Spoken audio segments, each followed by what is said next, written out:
avante, os missionários vão avante.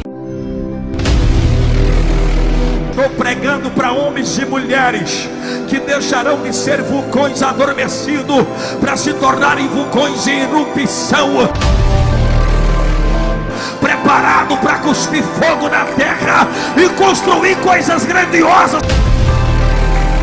Se você é um desses, joga a mão lá em cima e dá mais um glória.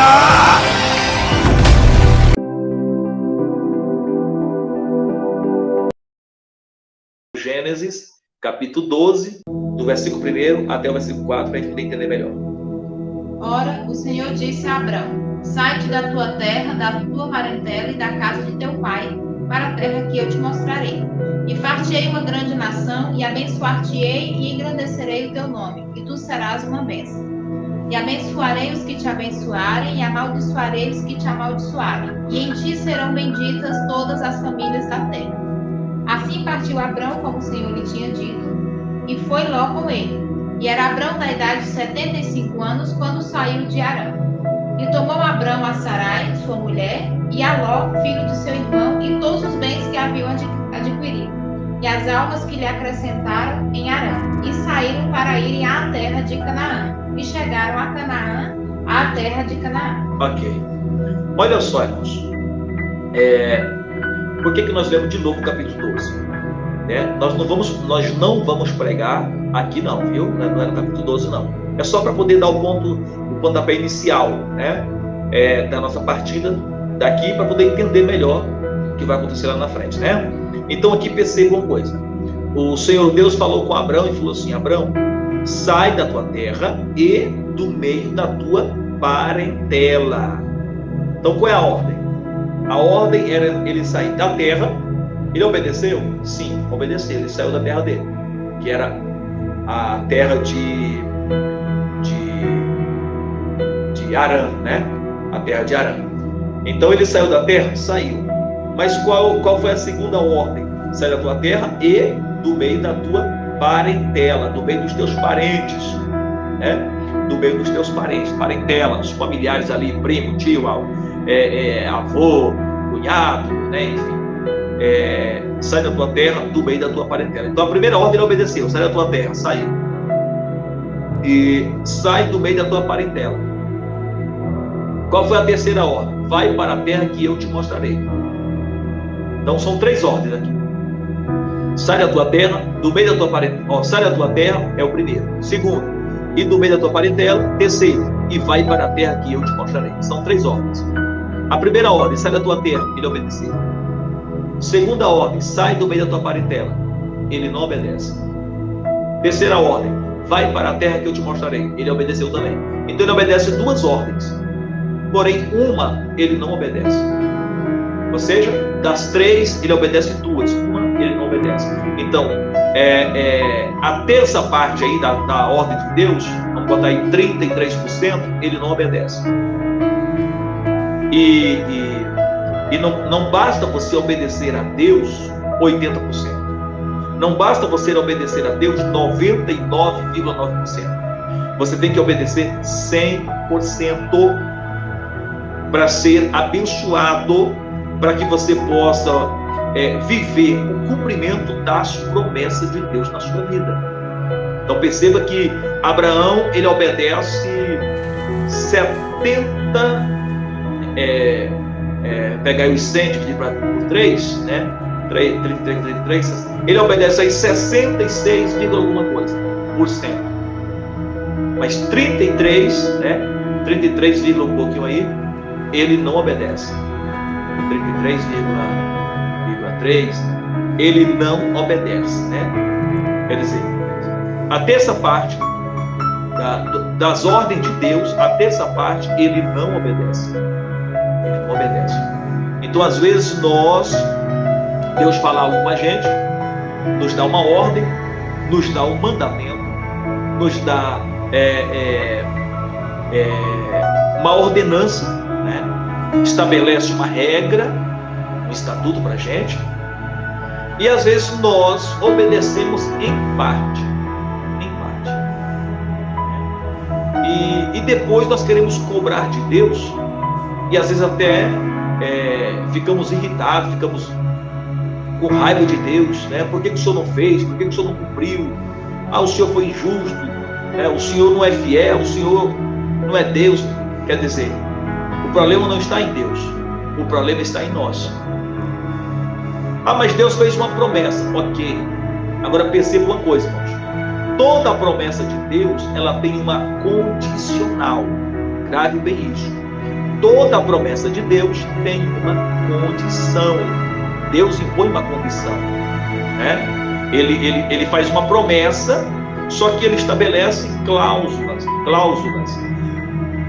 dentro deste pacto de promessa, dentro deste acordo de promessa. Ele estabelece cláusulas ali dentro, né? E impõe condições. Então a promessa, ela tem condições. Por exemplo, Deus prometeu que ia me abençoar, ok, mas qual foi a condição que ele pôs? Geralmente tem uma condição. Por exemplo, vocês comerão do melhor dessa terra. Olha, promessa. Mas lá, se você observar, tem uma condição. Se ouvires a minha voz e guardares a minha palavra, comereis do melhor dessa terra. Quer dizer, tem aí uma condição. Se você ouvir a voz dele, se der ouvido a voz dele, aí comereis do melhor dessa terra. Deus prometeu que sararia a nossa terra. Sim, ele prometeu. Porém, ele disse: se o meu povo, que se chama pelo meu nome, se humilhar, orar, buscar a minha face, se converter dos seus maus caminhos, olha aí a condição. Se fizer tudo isso aí, então eu virei do céu, perdoarei os seus pecados e sararei a sua terra. Então, toda promessa, ela tem uma condicional. É condicional. Então, para Abraão, Deus fez promessa, mas impôs condições. Por exemplo, Deus prometeu que ia abençoar Abraão, certo? Certo. Mas ele impôs várias condições. Uma delas, por exemplo, anda na minha presença e ser perfeito. Quer dizer, se Abraão fizesse isso, ele seria abençoado, né? E Abraão foi perfeito? Nessa questão aqui não, porque aqui ele foi desobediente em parte.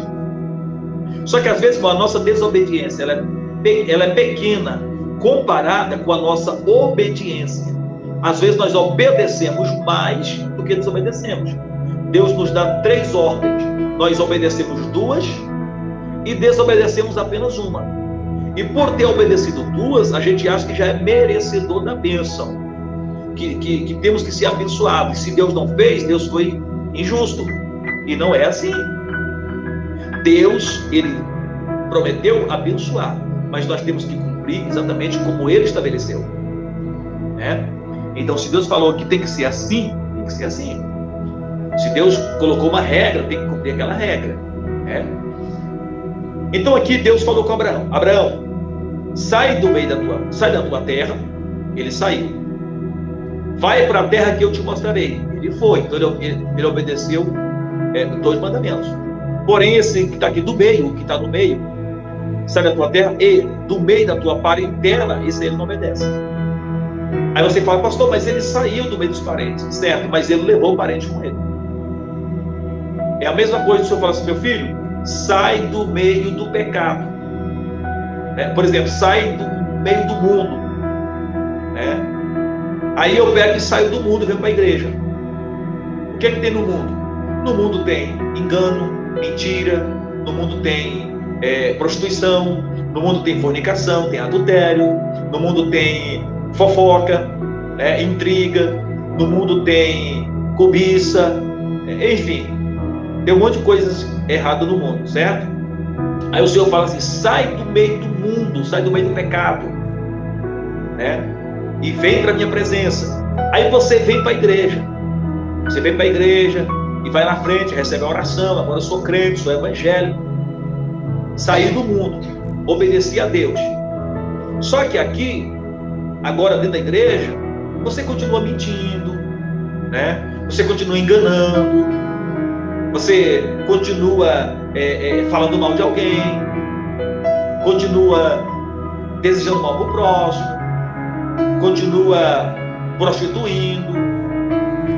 Mas eu saí do mundo. Ok, saiu do mundo, mas trouxe o mundo com você para a igreja. O mundo te acompanhou. Você saiu de lá e veio para a igreja, mas o mundo te acompanhou. trouxe o mundo para dentro da igreja. Então a ordem é o quê? É sair do mundo, é abandonar o pecado. Aí você veio para a igreja, mas trouxe o pecado com você para dentro da igreja. Quer dizer, continuou prostituindo igual prostituía no mundo. Continuou adulterando igual adulterava lá fora. Continuou mentindo igual mentia lá no mundo. Continua fazendo fofoca, né? Falando mal de alguém, igual fazia lá no mundo. Então o que é que mudou? O que é que mudou? Então você veio para a igreja, como Deus te chamou, porém você trouxe o mundo com você. E qual foi a ordem? É você abrir mão do mundo, apartar do mundo. Essa era a ordem. Então Deus falou para Abraão, sai do meio da tua parentela. Abraão saiu, mas levou a parentela com ele. Quem ele levou? Aí o versículo 4 diz, então Abraão partiu e Ló foi com ele. E Abraão levou Sarai, sua esposa, os seus bens e o seu sobrinho Ló. Quem era Ló? Sobrinho de Abraão, ou seja, parente de Abraão. Ló era parente de Abraão. Ló era filho de Arã, Arã era irmão de Abraão. Então Ló era sobrinho de Abraão, parente de Abraão. E o que foi que Deus disse? Sai do meio dos teus parentes. Eu quero abençoar você e não os teus parentes. A minha promessa é sobre a sua vida e não sobre a tua parentela. Existem ocasiões que Deus faz promessa para os nossos parentes? Existe. Existem ocasiões que Deus fala assim, olha, eu vou abençoar você e vou abençoar toda a tua parentela. Existem ocasiões que Deus fala assim, ó, eu vou abençoar você, né, e vou abençoar todos os teus descendentes. Que no caso para Abraão ele prometeu, eu vou abençoar você e toda a tua descendência. Aí é uma promessa que Deus prometeu para Abraão, ok? Para os descendentes dele. Quem são os descendentes? Os filhos, os filhos dos filhos, os filhos dos filhos dos filhos, quer dizer, os netos, os bisnetos, tataranetos, assim por diante.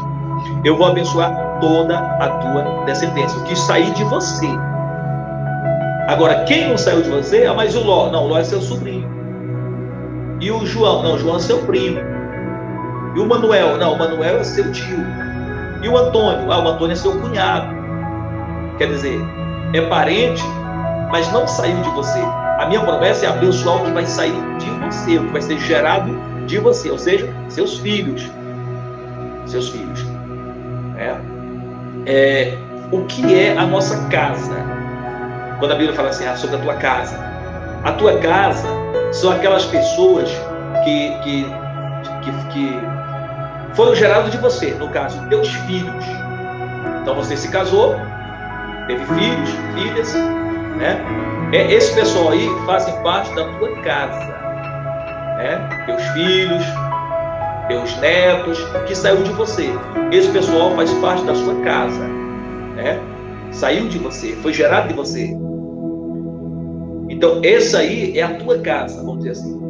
Quando a Bíblia fala assim, ó, sobre a fulana e a sua casa, são isso aí, teus filhos, tua esposa. Ah, mas a esposa não saiu de mim. Ok, mas a esposa casou com você, e uma vez que se casa, a Bíblia diz que os dois se tornam em uma só carne. Ambos se tornam uma só carne. Ok? Vira uma coisa só. Então, marido, esposa e sua prole. Marido, esposa e seus filhos, né? Então, essa aí é a sua casa. Então, Deus, quando Ele faz uma promessa sobre a sua vida, essa promessa se estende sobre a tua casa. Nós vamos encontrar inúmeras vezes Deus falando sobre isso. Por exemplo, lá em Atos capítulo 16, versículo 31, salvo engano, lá fala assim, crede no Senhor Jesus Cristo e será salvo tu e a tua casa. Então a bênção espiritual, a promessa se estende sobre a sua casa. O que é a sua casa? Eu já expliquei. Sua esposa, né? Você, sua esposa, no caso, você é o chefe, sua esposa e filhos, tá? E filho dos filhos. Faz parte da sua casa, né? Quando Josué fala, eu e minha casa serviremos ao Senhor.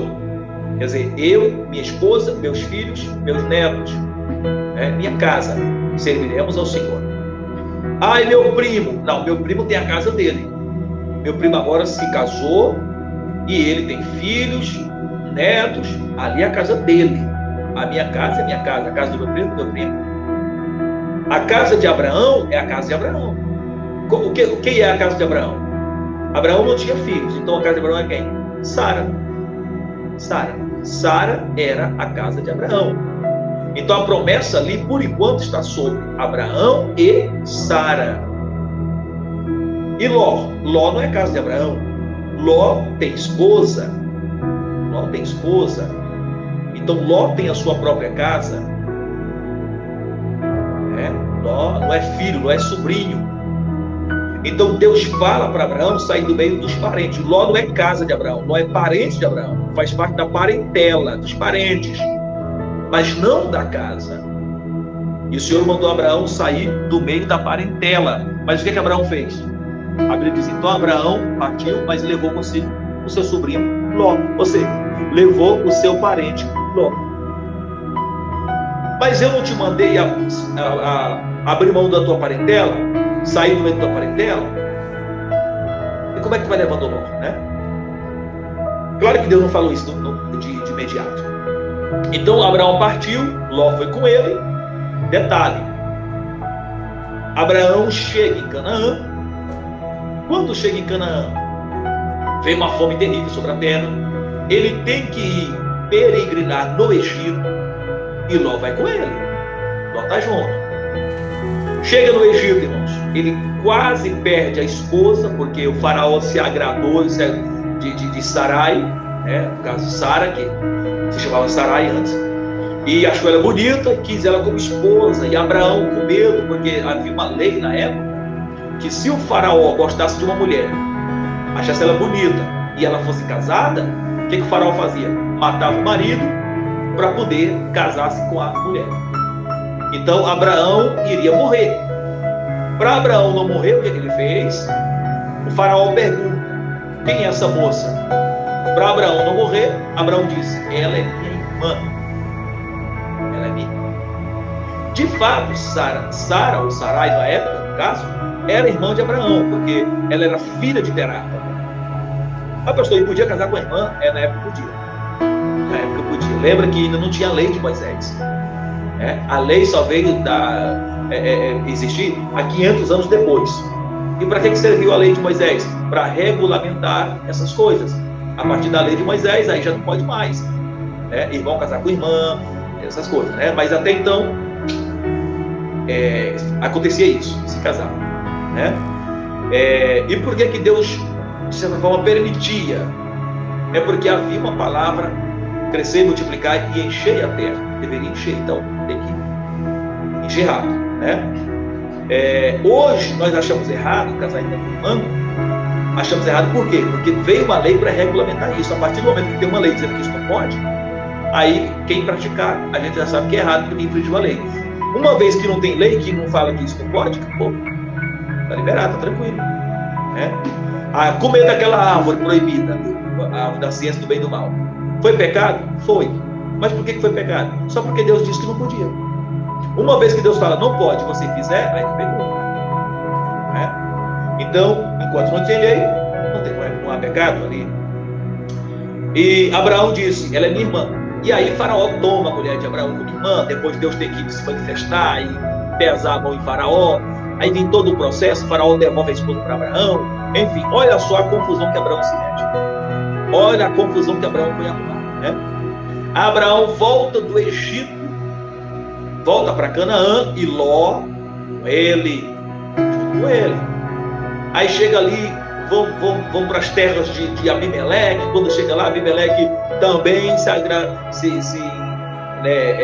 gostou de Sara, achou Sara bonita e quis Sara como esposa. E aí Abraão, mais uma vez, com medo de morrer, disse, ela é minha irmã. Deus pesa a mão em Abimeleque de novo e fere Abimeleque, as mulheres ficam tudo estéril e tal. Aí Deus falou a Abimeleque, ela é mulher de Abraão, ele é profeta e tal, devolve ela para ele. Ele devolve a mulher de novo. Olha que confusão que Abraão arruma outra vez. Tudo isso, por quê? Porque com certeza Abraão deveria perguntar, Senhor, cadê a promessa? Cadê a bênção que o Senhor disse? O Senhor não falou que ia me prosperar grandissimamente. O Senhor não falou que ia ser muito, muito, muito próspero, que em mim seriam benditas todas as nações da terra, e que a minha descendência seria tão numerosa quanto a areia da praia do mar. O Senhor não falou que eu seria rico, que seria próspero, que eu seria a própria bênção na terra, porque o versículo que lemos aqui fala, abençoar-te-ei, né? Engrandecerei o teu nome, far-te-ei uma grande nação, e tu serás uma bênção. Ou seja, Abraão, tu serás a própria bênção na terra. Abraão vai ser a própria bênção de Deus na terra. Deus, e aí, cadê essa promessa? Cadê o cumprimento dela? O Senhor disse que eu ia ser uma bênção, que eu ia ser abençoado e tudo mais. Cadê? Aonde está essa bênção? E às vezes nós agimos como Abraão. Às vezes nós perguntamos isso para Deus. Porque Deus nos faz uma promessa. Já tem 10 anos que Ele prometeu, 15 anos, 20 anos. E a gente fica perguntando por que a promessa não se cumpriu. Ah, Deus prometeu que eu ia ser um grande pregador do Evangelho. Ah, Deus prometeu que eu ia ser um grande cantor, uma grande cantora.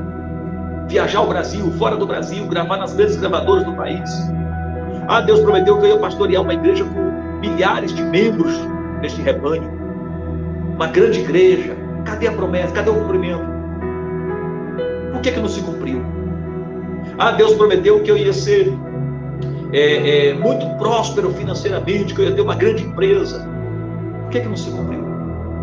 Deus prometeu que eu ia me formar, que eu ia ser bem sucedido profissionalmente. E por que não se cumpriu? Aí a gente se pergunta, né? Porque Deus prometeu, a gente acha que vai acontecer mês que vem, daqui 2, 3 meses, e passaram-se 5 anos, 6 anos, 10 anos e nada aconteceu. E a gente pergunta, por quê? Aí nessa hora o diabo começa a lançar dúvidas. Satanás começa a jogar seta, né, na nossa mente. Que o diabo, isso é perfil dele, tá? Jogar seta na mente do ser humano, para confundir a nossa mente. Ele tenta soprar em nosso ouvido pensamentos, né, para confundir a nossa mente. E a gente começa a pensar, será se foi Deus mesmo que falou? Será se eu ouvi mesmo a voz de Deus? Será se aquele profeta, aquela profetisa, será se foi Deus que usou mesmo? Não, porque Deus não mente. Quando Ele fala, Ele cumpre. Quando Ele promete, Ele faz. E por que não aconteceu? Se não aconteceu, será se não foi Deus? Será se não foi Deus que falou, que ia me usar, que ia me levantar, que ia fazer de mim um pregador, uma pregadora, um cantor, uma cantora, um pastor de uma grande igreja, um presidente de uma grande convenção? Será se não foi Deus que falou aquele dia que eu ia ser próspero, que ia fazer de mim um homem próspero, uma mulher próspera? Será se não foi Deus que falou? Aí começa a gerar dúvidas. Com certeza na mente de Abraão vieram dúvidas. Com certeza. Por quê? Porque já tinham se passado agora 10 anos. 10 anos, irmãos. 10 anos. 10 anos depois, nada aconteceu. A terra não foi dada para Abraão. A descendência não veio porque ainda não tinha nascido filhos. A prosperidade, de fato, ainda não tinha chegado. Ele tinha alguma coisa? Tinha. Mas não aquela prosperidade como Deus prometeu.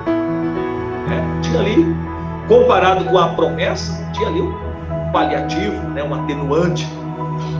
Mas não aquela prosperidade. Porque o que Deus prometeu não era coisa absurda. Era uma riqueza extraordinária. Foi o que Deus prometeu para Abraão. Ele agora tinha alguma coisa? Tinha, mas não como deveria. Com certeza veio a dúvida na mente de Abraão. Para aí, Deus, vamos conversar aqui. Foi o Senhor mesmo que prometeu? Foi o Senhor mesmo que falou comigo?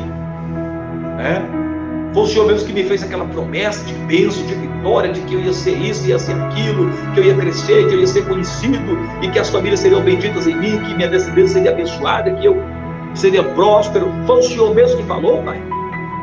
Aí imagina Deus falando com Abraão: sim, Abraão, fui eu que falei. Fui eu que te fiz aquela promessa, Abraão. Sim, Deus, se foi tu, por que então que até agora não se cumpriu? Ou o Senhor se arrependeu, ou o Senhor voltou atrás. Aí Deus: não, Abraão, eu não volto atrás não, rapaz. A minha palavra está de pé. O que eu prometi, eu sou poderoso o suficiente para garantir o que eu prometo. Está de pé, Abraão. Minha palavra não volta atrás. Não é igual a palavra do homem, que fala uma coisa hoje, amanhã fala outra. Eu não. Comigo é pau, pedra é pedra, né? Se ensina, não. Que parte disso aí é o maligno. Comigo não. Está de pé, fui eu quem falei, fui eu quem prometi. Ok, Deus. Se for o Senhor que prometeu mesmo, como o Senhor foi, por que então que não aconteceu? Aí nessa hora eu imagino que Deus deve ter falado: Abraão, vamos recapitular então. Vamos voltar na história. O que foi que eu te falei mesmo? O Senhor disse que ia me abençoar, que eu seria bendito e seria uma bênção, e que amaldiçoaria o que me amaldiçoasse, abençoaria o que me abençoasse. Ok, e o que mais? O Senhor me disse para eu sair da minha terra. Ok, você saiu, Abraão? Saí. Parabéns, você obedeceu. O que mais? O Senhor me disse que para eu ir para uma terra que o Senhor iria me mostrar. E você foi para essa terra, Abraão? Fui, estou aqui em Canaã. Parabéns, você obedeceu. O que mais, Abraão? O que eu disse? O Senhor também disse para eu sair do meio da minha parentela. E aí, Abraão, você saiu? Ou tem algum parente seu aí por perto? Senhor, tem o Ló. O Ló está aí comigo. Né? Está o Ló, está a esposa do Ló, as filhas do Ló, a casa do Ló, a família do Ló está aí comigo. Minha sobrinha,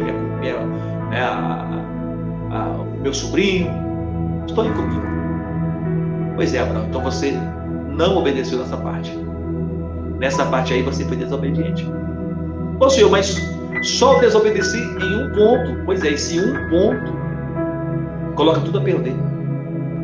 Irmãos, tem um versículo que fala lá nas cartas de Paulo, falando sobre acerca da lei, né? Da lei de Moisés. Inclusive tem gente que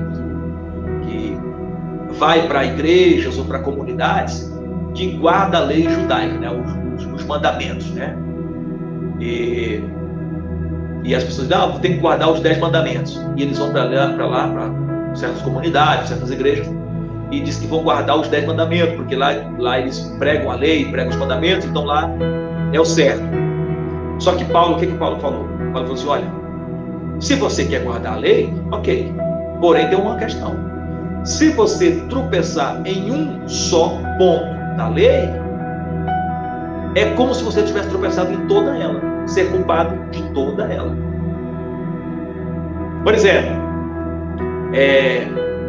você guarda os 10 mandamentos: não matarás, não furtarás, não dirá falso testemunho, não cobiçará a mulher do teu próximo, não cobiçará coisa alguma do teu próximo, né?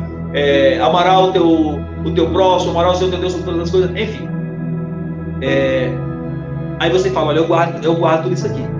Mas se chegar em um desses e você não guardar só um, é como se todo o restante não valesse nada. Mas eu não matei ninguém. Mas eu não roubei. Mas eu não cometi adultério. Ok, mas você cobiçou? Já olhou para uma mulher que não é sua e você já desejou? Já achei bonito, desejei, então, mas pois é. Ou seja, aquele lá que você não matou, você não roubou, nada feito. Nada feito. Foi isso que Paulo disse. Paulo falou: se você quer guardar a lei, você tropeçar em um só desses mandamentos, é culpado de toda a lei. E detalhe, tem gente que pensa que a lei são só 10 mandamentos, e não é. 10 mandamentos é o resumo dela, é a nata, é a síntese, né? Porém, a lei são 613 mandamentos, para quem não sabia. A lei de Moisés são 613 mandamentos. Porém, os principais são 10 mandamentos. Se você guarda 612, mas você tropeça em um, é como se você tropeçou em todos os 612. Nada valeu. Pastor, sendo assim, ninguém vai ser salvo. Pois é, pela lei ninguém vai ser salvo. Por isso que Cristo morreu por nós na cruz do Calvário e estabeleceu a graça. Começou a entender agora o motivo da graça? É isso aí. O motivo de Cristo estabelecer a graça foi isso. Ou você acha que Cristo veio para morrer por nós em vão? Não, ele veio para morrer só mesmo para ficar na história, para poder todo mundo aplaudir, achar bonitinho, uau, ele é bonzinho, morreu. Não, não foi para isso. Não foi só para isso. Se fosse para as pessoas continuarem seguindo a lei de Moisés, para poder ir para o céu através da lei de Moisés, não precisaria Cristo morrer na cruz. Então foi em vão a morte de Cristo. Foi em vão. Por quê? Porque se Jesus não tivesse morrido, não já tem a lei? É só seguir a lei. Para que Jesus morre então? Já que tem a lei, não é só seguir a lei? Não, eu quero seguir a lei. Então por que ele morreu? Qual o motivo dele ter morrido? Ah, ele morreu para me salvar. Não, a lei não salva. Não já tem a lei? É só seguir a lei que vai ser salvo. Ele morreu para me salvar. Não, porque você está seguindo a lei. Você não está seguindo a graça. Não, mas eu sigo a lei, mas também sigo Jesus porque ele morreu para me salvar. Não, não precisa de duas coisas. Jesus não precisa de um auxílio. Ele é suficiente, poderoso para nos salvar. Ele sozinho. A graça dele, porque ele diz para Paulo: Paulo, a minha graça te basta. A minha graça te basta. Tu não precisa de outra coisa. Só a minha graça. A minha graça te basta. Ok? Quando eu sou crente, eu sou cristão. Estou falando agora de quem é cristão. Quem aceitou a Jesus, quem se converteu a Cristo. Se eu sou cristão, uma vez que eu aceito Jesus, eu estou aceitando o quê? A graça. Estou aceitando a Jesus pela fé. Pela fé, a graça que uma vez foi dada aos santos. Se eu recebo a graça, se eu abraço a Cristo, e estou agora envolvido na graça. O que é graça? A palavra graça significa favor imerecido, aquilo que eu não mereço. Porque quando eu tento ser salvo pela lei, aí é merecimento, é mérito. Por que eu sou salvo? Eu sou salvo porque eu não matei ninguém. Por que eu sou salvo? Eu sou salvo porque eu não roubei. A lei diz: não furtarás, não matarás. Por que eu sou salvo? Eu sou salvo porque eu não dei falso testemunho. A lei diz: não dirás falso testemunho. Por que eu sou salvo? Eu sou salvo porque eu não adulterei. A lei diz: não adulterarás. Por que eu sou salvo? Eu sou salvo porque eu não cobicei a mulher do meu próximo. Porque a lei diz: não cobiçarás a mulher do teu próximo. Quer dizer, se eu estou seguindo a lei, então sou salvo porque eu estou seguindo a lei. Eu fiz por merecer. Então isso é mérito, meritocracia, merecimento. Ok? A lei é merecimento. Se eu fiz por merecer, eu sou salvo. Mas para isso eu tenho que cumprir toda a lei. Toda. Os 613 mandamentos. E aí eu consigo cumprir? Você consegue cumprir tudo? Consegue? Não cobiçar a mulher de ninguém, não cobiçar o marido de ninguém, consegue? Consegue não desejar o bem do teu próximo? Por exemplo, tem gente que uma pessoa compra um carro ali, ele já olha: se fosse meu. Às vezes ele não fala, mas ele sente no coração. Já está desejando. Ele fala: não cobiçarás coisa alguma do teu próximo. Consegue? Consegue não desejar mal para ninguém, não falar mal de ninguém? Consegue? Nem um tantinho assim, não pode falar mal de ninguém. Nem do teu parente, nem do teu primo, nem da tua prima, nem do teu tio, nem do vizinho, nem da vizinha, de ninguém. Consegue? Pois é. Se você conseguir cumprir toda a lei, aí você é salvo por merecimento. Isso é meritocracia. Porém, se desobedecer um mandamento, é como se desobedecesse os 613. E ninguém consegue, né, irmãos? Obedecer tudo, ninguém consegue. Se ninguém consegue obedecer toda a lei, então ninguém é merecedor. Isso é mérito. A lei é mérito. E o que é a graça? A graça é favor imerecido. Aquilo que você não merece. Entendeu? Graça é isso. É o que você não merece. Você não merece salvação, mas a graça te dá a salvação. Mas eu tropecei num ponto da lei. Não era para eu matar. Olha só, não é porque você é cristão que você vai deixar de seguir, de tentar cumprir, né, o que Jesus ensinou, o que a Bíblia ensina, a lei de Deus. Não é porque você é cristão que você vai deixar de cumprir, não. Você é cristão, né, você é crente, serve a Jesus, você não pode matar, não pode roubar, não pode furtar, não pode falar mal do próximo, não pode fazer negócio sujo, não pode prostituir, não pode adulterar. Você é cristão, não pode nada disso também. Ok? Porém, na lei, você não matou, não roubou, mas você deu um falso testemunho, por exemplo, ou contou uma mentira. Pronto, na lei você já tropeçou em toda ela. jogou tudo por água abaixo. Já na graça, você não matou, não roubou, mas você de repente mentiu. Aí você vem lá e diz: Jesus, me perdoa, eu estou arrependido, porque eu menti. O que acontece? Ele te perdoa. Na lei, você perdeu, acabou, não deu mais. Pela lei, você já está condenado. Pela graça, não. Pela graça, ele te perdoa. Primeira epístola de João, capítulo 2, versículo 1. Depois você confere aí. Primeira epístola de João, capítulo 2.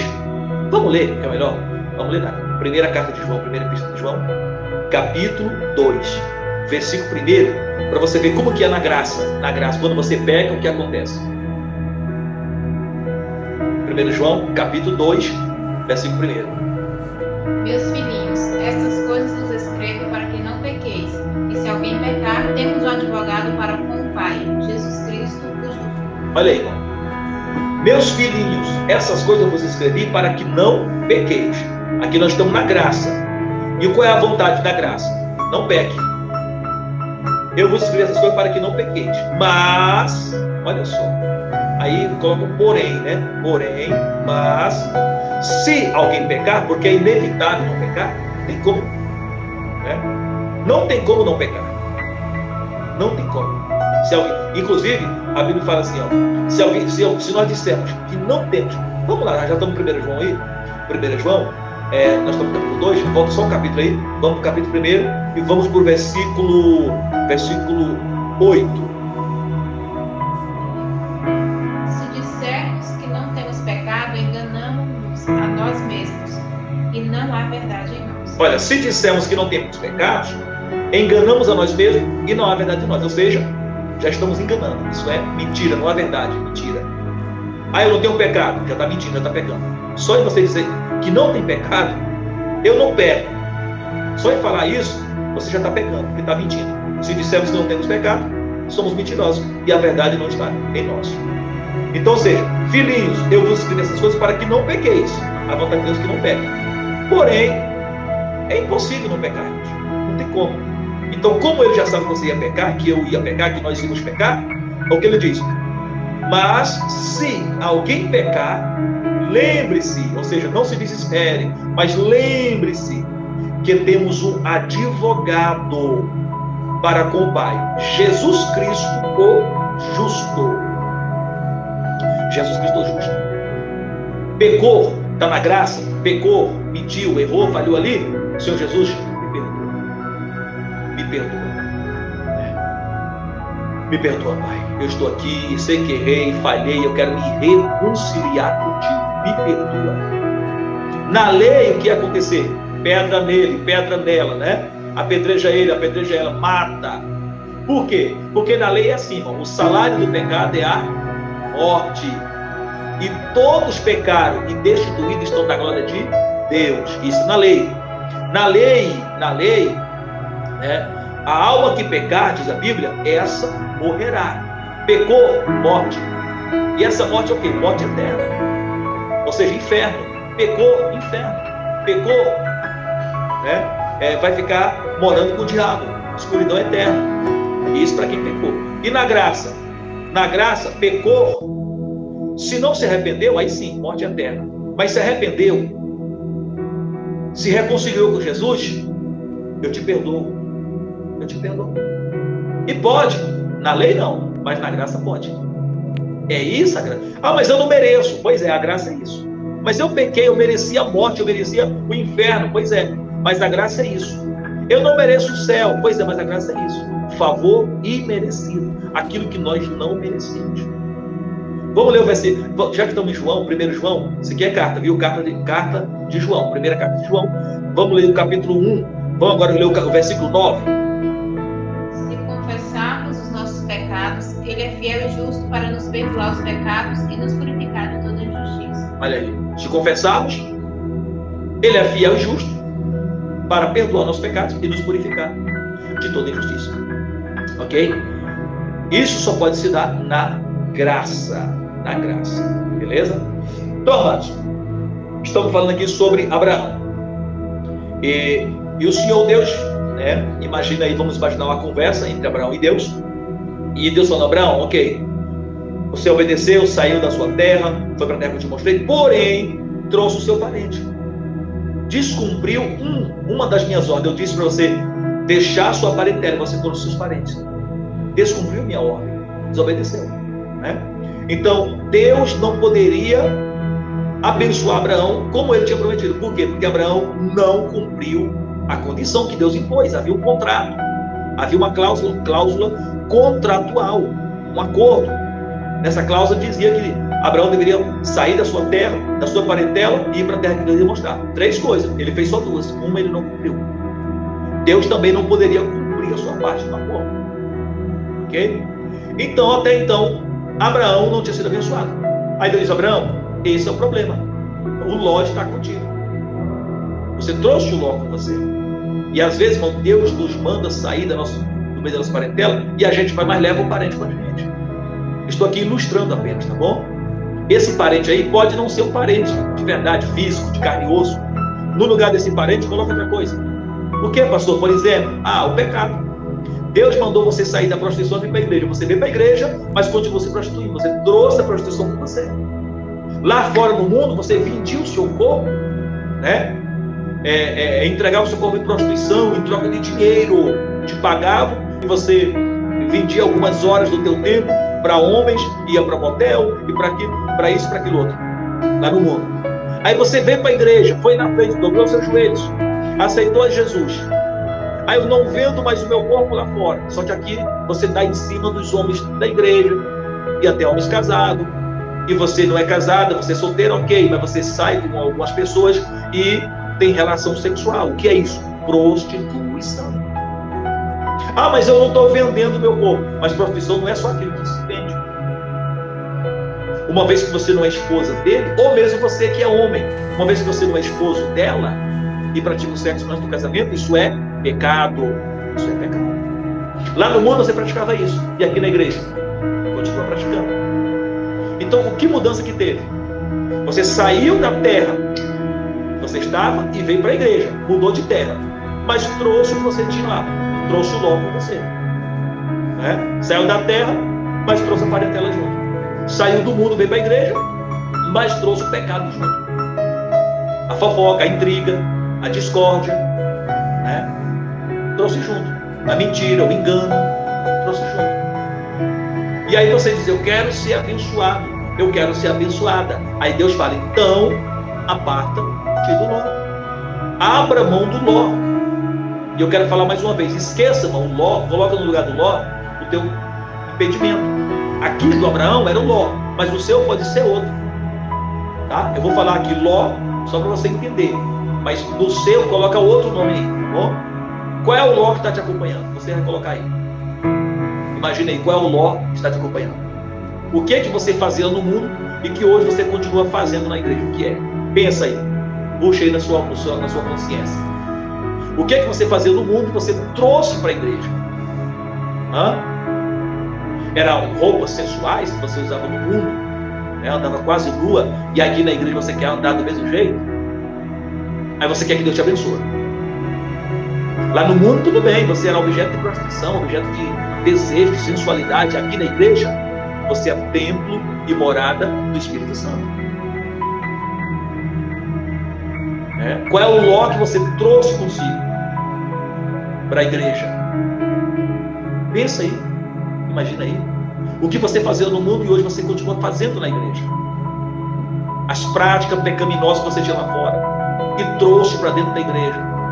Você apenas mudou de terra. Sai da tua terra, Abraão, e vai para a terra que eu te mostrarei. Você saiu da terra, foi para outra terra.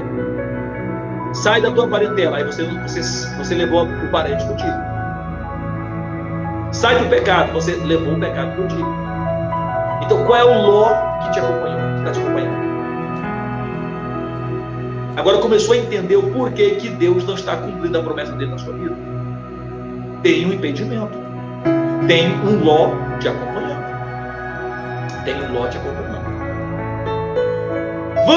Vamos ver o que Abraão fez agora. Que Abraão caiu na real. A ficha caiu para Abraão. E Abraão, né, teve que tomar atitude. Porque, irmão, você abrir mão do Ló não é fácil.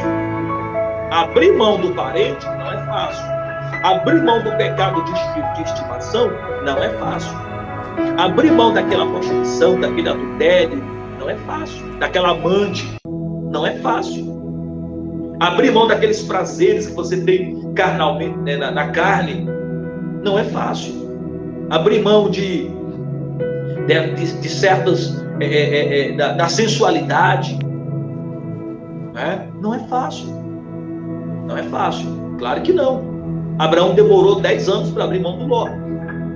Quantos anos faz que esse Ló vem te acompanhando? Então Deus está falando contigo nesta noite. Abraão caiu na real. Quem entrou aí? Fecha a porta, não vem uma vez, ele abre a porta. Abraão caiu na real, né? A ficha caiu para ele. A ficha caiu para ele. Então vamos ler Gênesis capítulo 13. Nós vamos ler do versículo 8 até o versículo 12. Vamos ver o que aconteceu agora. Agora é o seguinte, agora nós já estamos um capítulo na frente, ou seja, já chegamos em Canaã, já passou todo aquele processo e Abraão não foi abençoado ainda, e Abraão caiu na real que tinha algo errado. E o que ele vai fazer agora? Gênesis capítulo 13, versículos 8 até o 12. E disse Abraão a Ló: Ora, não haja contenda entre mim e ti, e entre os meus pastores e os teus pastores, porque somos irmãos. Não está toda a terra diante de ti? Eia, pois aparta-te de mim, e se escolheres a esquerda, irei para a direita, e se a direita escolheres, eu irei para a esquerda. E levantou Ló os seus olhos e viu toda a campina do Jordão, que era toda bem regada, antes do Senhor ter destruído Sodoma e Gomorra. E era como o jardim do Senhor, como a terra do Egito, quando se entra em Zoar. Então Ló escolheu para si toda a campina do Jordão, e partiu Ló para o oriente, e apartaram-se um do outro. Habitou Abrão na terra de Canaã, e Ló habitou nas cidades da campina, e armou as suas tendas até Sodoma. Olha aí, irmãos. Abraão falou: Ló, para que não haja contendas entre eu e ti, né, entre mim e ti, e entre os meus pastores e os teus pastores, porque somos irmãos. Quando ele fala somos irmãos, é porque Ló era filho do irmão dele, não era sobrinho dele, tá?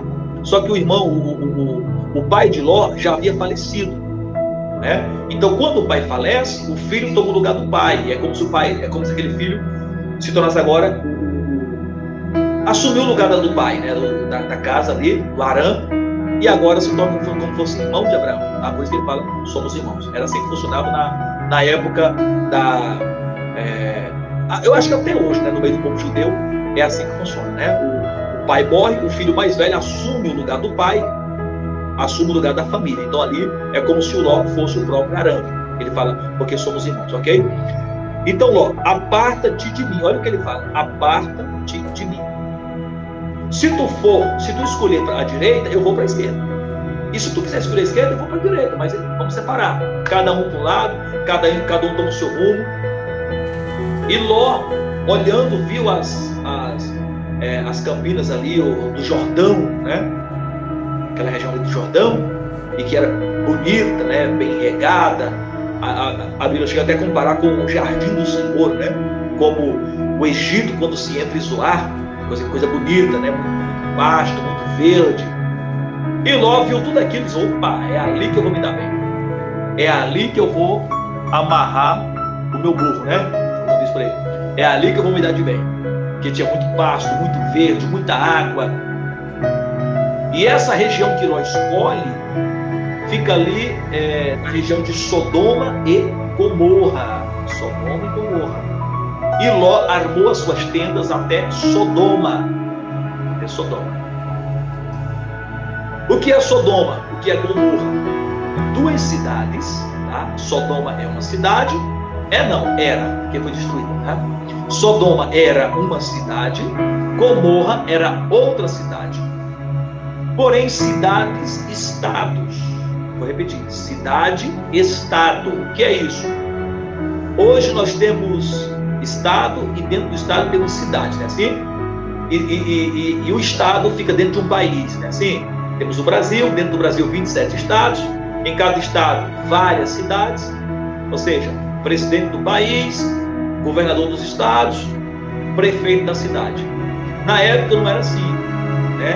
Tinha algumas cidades que funcionavam assim, mas tinha cidades que funcionavam como se fosse um país ou um estado, que tinha o seu próprio presidente, que não era chamado de presidente, era chamado de rei, né? Tinha o seu próprio rei. Então Sodoma tinha o seu próprio rei, Gomorra tinha o seu próprio rei, tá? Elão, né, tinha o seu próprio rei, enfim. Então Sodoma era uma cidade, Gomorra também era uma outra cidade, cada uma tinha o seu rei. E essas cidades, tanto Sodoma como Gomorra, elas eram pecadoras perante o Senhor, cometia todo tipo de pecado de ordem sexual, né? Então pecado de homossexualismo, lesbianismo, né? Aquilo que Paulo fala lá em Romanos, né? O homem com homem, mulher com mulher, cometendo pecado perante o Senhor.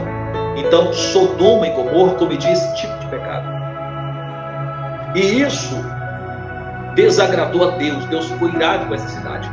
Era uma cidade pecadora, e Ló escolhe exatamente essas cidades para armar sua tenda e ali,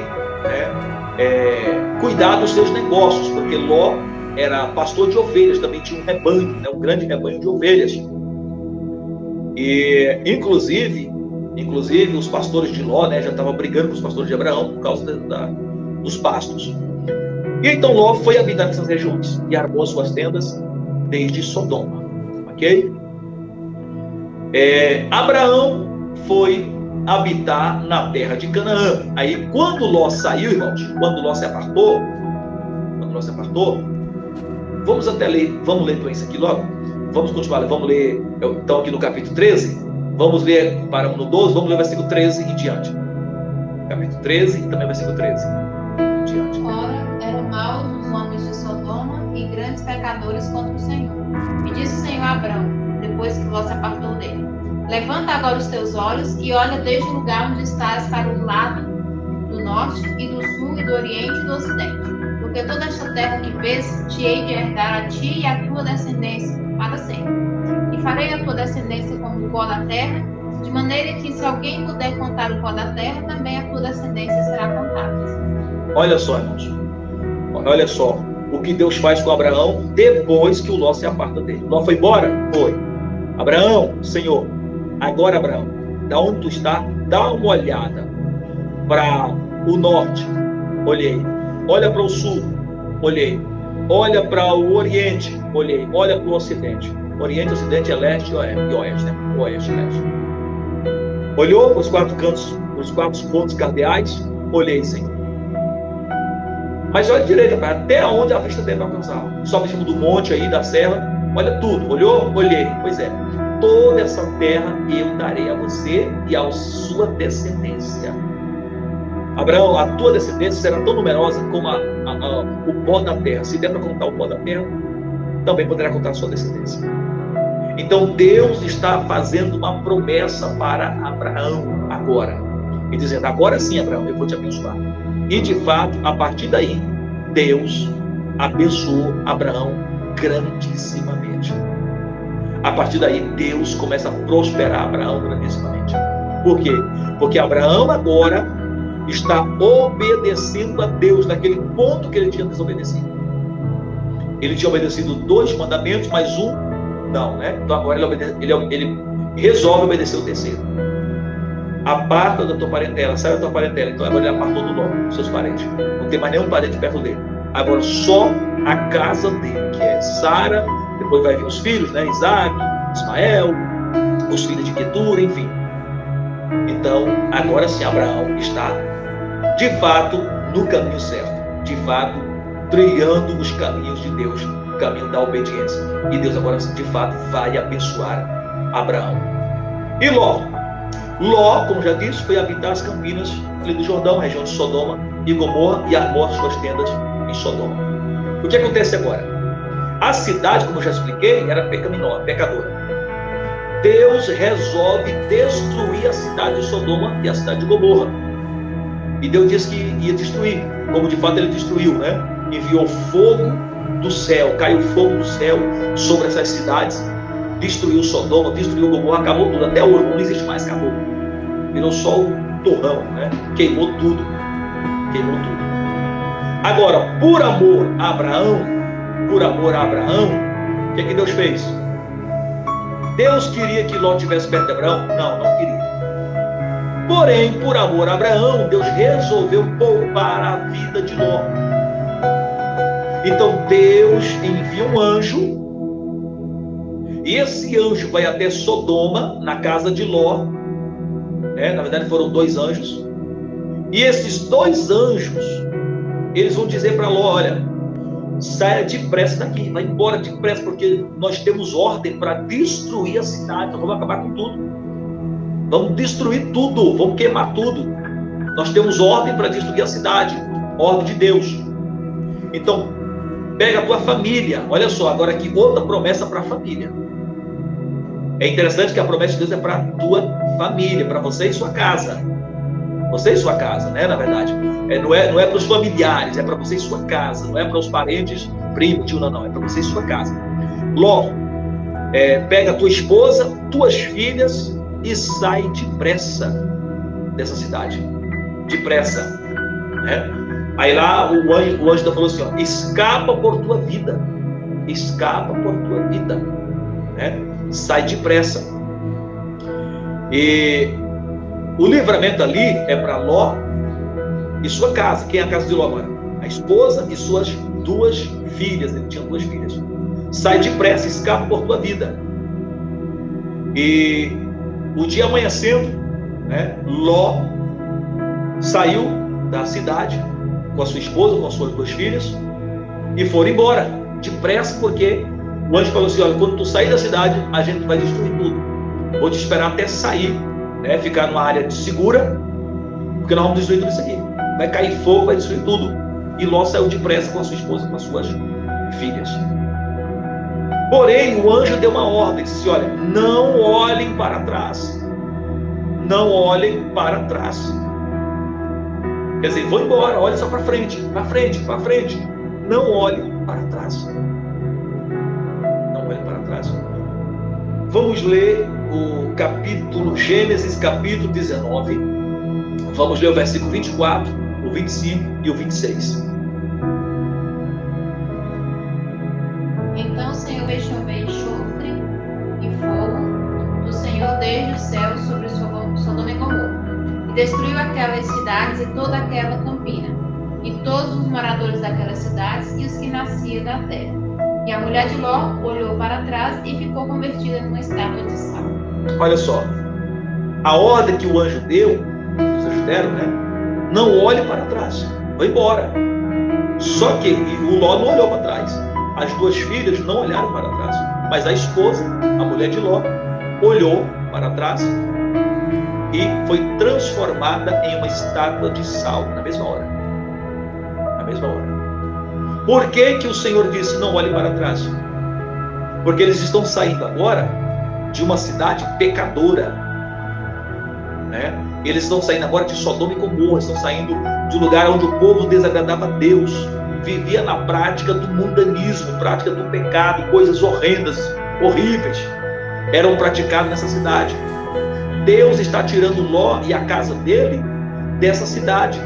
E ele fala: não olha para trás, porque é assim que Deus faz comigo e com você. Quando ele nos tirou do mundo, ele fala: não olhe para trás. Quer dizer, não olhe para o mundo.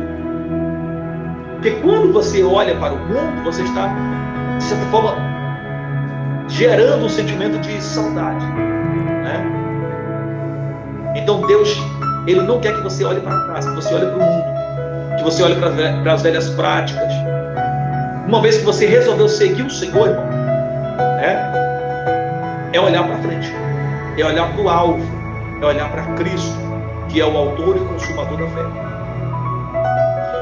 E tem pessoas que estão seguindo a Jesus, mas resolve dar uma olhadinha para trás, né? Resolve dar uma olhadinha para ver: deixa eu olhar pelo menos pela última vez ali para Sodoma, deixa eu olhar pela última vez para o mundo, né? Deixa eu, pelo menos, já que eu não posso, né, usufruir de tudo, mas pelo menos dar uma olhadinha ali, dá uma olhadinha. naquilo que eu praticava, naquilo que eu fazia. Deixa eu dar mais uma olhadinha. E Deus diz, não é problema não. É para sair de Sodoma, é para sair de Gomorra e vai embora. Não olhe para trás. Só olhe para frente. Avante, prossiga, marche, vai em frente. Crente não foi chamado para estar cocheando entre dois pensamentos. Crente não foi chamado para estar caminhando para frente e ao mesmo tempo dando uma olhadinha para trás. Não. A visão do crente, nós temos o norte. Nós temos o norte. Em frente, adiante, avante. Olha o que disse o Senhor Jesus. Quem lança a mão do arado não pode para trás voltar. Não pode olhar para trás. Lançou a mão do arado, está seguindo o rei, resolveu seguir a Cristo. Irmãos, acabou. Tudo se passou, as coisas velhas se passaram. Nessa Bíblia, quem está em Cristo, nova criatura é. As coisas velhas se passaram e eis que tudo se fez novo. É tudo novo. Não olhe mais para as coisas velhas, não olhe mais para trás. Okay? A mulher olhou para trás, foi transformada em uma estátua de sal. Tem muita gente sendo transformada em estátua de sal. Tem muitas pessoas que se diz cristão, que estão na igreja, que se intitula evangélico, que diz que estão servindo a Jesus, mas que na verdade estão mumificadas, foram transformadas em estátuas, já não tem mais vida. Você olha, ainda tem formato de ser humano, tem cabeça, tem braços, tem pernas, tem olhos, tem boca, mas não tem mais vida. São pessoas dentro da igreja, são pessoas que se intitulam cristão, são pessoas que dizem que são servos de Deus, porém não tem mais vida. Detalhe, além de ser transformado em estátua, e tem muita gente no nosso meio que são estátuas. São estátuas. Ele não tem vida, não tem sentimento de adoração, não tem a essência da adoração, só está a casca, só a aparência de ser humano, mas por dentro não tem mais vida. E além de não ter mais vida, a estátua não anda. O Ló e as filhas foram embora, continuaram. E a mulher ficou parada. Ficou estátua, Já brincou? Estátua. A pessoa fica parada, não se mexe, pois é. Então a mulher de Ló ficou parada. E Ló e as filhas tipo, vai embora, não olha para trás. E a mulher ficou paralisada. Tem muitos crentes paralisados. Tem muita gente paradas, mumificadas, petrificadas, transformadas em estátuas. Quer dizer, não se locomove mais, não se movimenta mais, não faz mais nada para Deus. Por quê? Porque estão estáveis. Não trabalha mais para Deus, não produz mais para Deus. Por quê? Porque estão estáveis. São pessoas que não pregam mais, que não cantam mais, que não ganham mais almas, que não evangeliza mais, que não dá mais nenhum progresso para a obra de Deus. São pessoas que não contribuem na obra de Deus. São pessoas que não dá mais nenhum resultado para a obra. Por quê? Porque eles estão parados. Tem cara de crente, continua com a cara de crente. Você olha para ele, tem cara, tem rosto, tem cabeça, tem corpo, tem braço, tem perna, tem olho, tem boca, mas não fazem nada. Por quê? Porque estão paralisados, viraram estátuas. Detalhe, pararam no meio do caminho. Eles não continuam caminhando, porque a estátua não anda. Quem anda são seres que têm vida. O Ló continua andando, as filhas de Ló continuam andando, mas a mulher de Ló ficou parada no meio do caminho. Paralisou no meio do caminho. Travou as pernas, travou os braços, congelou tudo. Tem muito crente parado no meio do caminho. Tem muitos que se diz cristão, mas que hoje estão paralisados no meio do caminho, adormecidos no meio do caminho, apáticos, inertes, mumificados, petrificados, congelados no meio do caminho. A igreja foi embora, os crentes estão indo embora. O Josué e o Caleb, que creem na promessa da terra prometida, estão indo avante.